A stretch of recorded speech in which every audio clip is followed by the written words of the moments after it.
வணக்கம் மக்களே, அனைவருக்கும் இனிய வணக்கம். இன்றைக்கி நம்ம இந்த வீடியோவில் எதை பற்றி பார்க்க போகிறோம் அப்படின்னு பார்த்தீங்கன்னா, தமிழகத்தில் போக்குவரத்து கழகங்களில் வந்திருக்க வேலைவாய்ப்பு செய்திகளை பற்றி இந்த வீடியோவில் முழுமையாக நம்ம பார்க்கலாம்.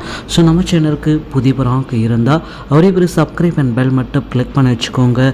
நம்ம சேனலில் வர அப்டேட்ஸ் எல்லாம் மிஸ் பண்ணாமல் இருக்க இது மிகவும் அவசியங்க. தமிழக அரசு போக்குவரத்து கழகங்களில் எல்லாருமே எதிர்பார்த்த மாதிரி காலி பணியிடங்களுடைய அறிவிப்பு அதிவிரைவில் வர இருக்கிறது. ஸோ தமிழக அரசு எக்காரணத்தை கொண்டும் தனியார் வசம் போகாது அப்படின்றத நம்ம போக்குவரத்து துறை அமைச்சர் பார்த்தீங்கன்னா எஸ் சிவசங்கர் அவர்கள் அதிகாரப்பூர்வ அறிவிப்பையும் நமக்கு வெளியிட்டார். ஸோ இதனால் நீங்கள் ஒரி பண்ண வேண்டிய அவசியமே கிடையாது. ஸோ போக்குவரத்து கழகங்களில் எல்லாருமே எதிர்பார்த்த மாதிரி காலி பணியிடங்களுடைய அறிவிப்பு நீங்கள் எதிர்பார்த்த மாதிரி விரைவில் வர இருக்கிறது.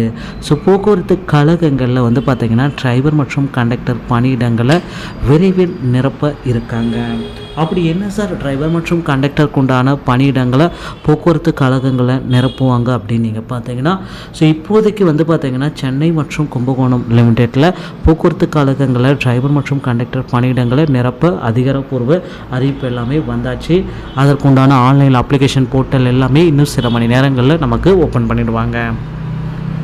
அடுத்து பார்த்திங்கன்னா தமிழகம் முழுவதுமே பார்த்திங்கன்னா போக்குவரத்து கழகத்தில் எப்போ சார் நமக்கு இந்த நோட்டிஃபிகேஷன் வரும் இந்த மாதிரி அப்படின்ட்டு மக்கள் எல்லாருமே எதிர்பார்த்துட்டே இருக்கீங்க. ஸோ நீங்கள் எதிர்பார்த்த மாதிரி போக்குவரத்து கழகத்தில் இந்த நோட்டிஃபிகேஷன் விரைவில் வர இருக்கிறது. ஸோ கவலைப்பட வேண்டிய அவசியம் இல்லை. போக்குவரத்து கழகத்தில் டிரைவிங் லைசன்ஸ் மற்றும் கண்டக்டர் லைசன்ஸ் எடுப்பது ரொம்ப ஈஸி. ஸோ அதனால் உங்கள் அருகாமையில் இருக்கிற ஆர்டிஓ அலுவலகத்தை அணுகி டிரைவிங் லைசன்ஸ் மற்றும் கண்டக்டர் லைசன்ஸை எடுத்து வைத்துக் கொள்ளுங்கள். ஸோ கண்டக்டர் லைசன்ஸ் எடுப்பது ரொம்ப கடினம்.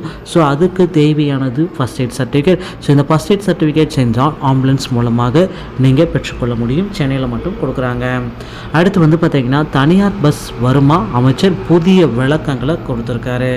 என்ன சார் அந்த ஒரு புதியமான விளக்கம் அப்படின்ட்டு நீங்கள் செக் பண்ணி பார்த்தீங்கன்னா, தனியார் பஸ் வருமா, சென்னையில் மின்சார பஸ்களை மட்டும் தனியார் வாயிலாக இயக்கலாமா என பரிந்துரை அளிக்க ஒப்பந்தம் கோரப்பட்டுள்ளதாக போக்குவரத்து துறை அமைச்சர் எஸ் சிவசங்கர் விளக்கம் அளித்துள்ளார்.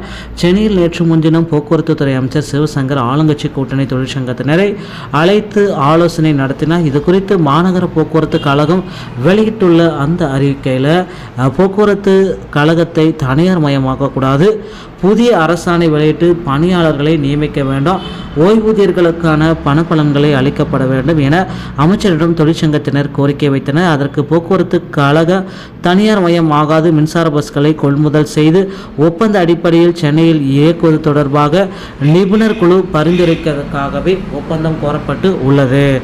ஸோ இவ்வாறு அதில் கூறப்பட்டிருக்காங்க. தொழிற்சங்கத்தினர் ஒரு மாதிரியாகவும் அமைச்சர் வேறு மாதிரியாகவும் தொடர்ந்து பேசி வருவதால் பொதுமக்களுக்கும் ஊழியர்களுக்கும் சென்னையில் தனியார் பஸ் வருமா வராதா என்ற குழப்பத்தில் இருக்காங்க. ஸோ விரைவில் பார்த்திங்கன்னா இதற்குண்டான மிக முக்கியமான அறிவிப்பை அமைச்சர் எஸ் சிவசங்கர் குறிப்பார்ன்றதை நம்ம பார்க்கலாம். போக்குவரத்து கழகங்களில் இனிவரும் நாட்களில் காலி பணியிடங்களுடைய அறிவிப்பு மாநிலம் முழுவதும் எதிர்பார்க்கலாம்.